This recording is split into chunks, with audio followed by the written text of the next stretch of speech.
Isang special operation ang ikinasa ng Philippine Coast Guard o PCG kahapon matapos ipag-utos ni Pangulong Bongbong Marcos na alisin ang 300 metrong floating barrier sa timog silangang bahagi ng Scarborough Shoal o Bajo de Masinloc. Hindi dinetalye ng PCG kung gaano katagal ang isinagawang misyon pero kita sa kanilang mga larawan at video na pinutol ang lubid at kinuha ang angkla kung saan nakakonekta ang mga floating barrier. Sa ngayon wala na raw ang mga harang dahil mismong Chinese Coast Guard na ang nag-alis ng mga naiwang parte ng barrier. There are pros and cons with what we did to carry out the specific instruction of the president. But they might still return the floating barrier once again. They might still do shadowing and dangerous maneuver once again. Batid ng PCG na maaaring ibalik pa rin ng China ang floating barrier para mapigilan pa rin ang mga Pilipinong mangingisda na makapasok sa loob ng shoal. But in this particular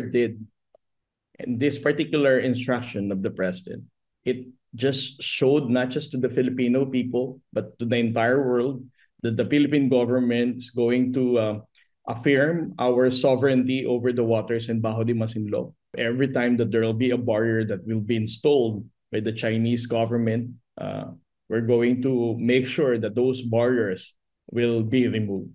Kasalukuyang pinaplano na rin daw ng Coast Guard at ng Bureau of Fisheries and Aquatic Resources o BFAR ang mas madalas na pagpapatrolya sa West Philippine Sea. Ang objective nito ay pangalagaan ang seguridad at kalagayan ng ating mga mangingisda dito.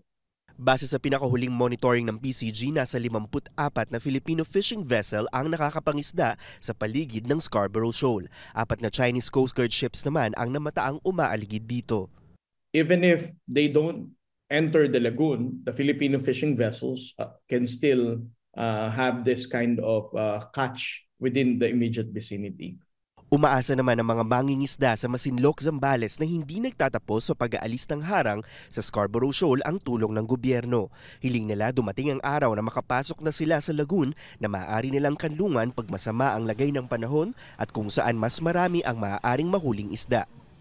Parang magnanakaw po yung ating mga mangingisda at ginagamit po nila yung maliliit na sasakyan na bangka at ito po yung pagka-high tide po ay yun lamang po sila nakakapasok. Sinisika pa natin kumuha ng panibagong reaksyon mula sa China hinggil sa pag-aalis ng Pilipinas ng floating barrier. Pero una na nitong iginiit na may karapatan sila sa Scarborough at ang ikinikilos ng kanilang Coast Guard ay professional at restrained. Tristan Udalo, CNN Philippines.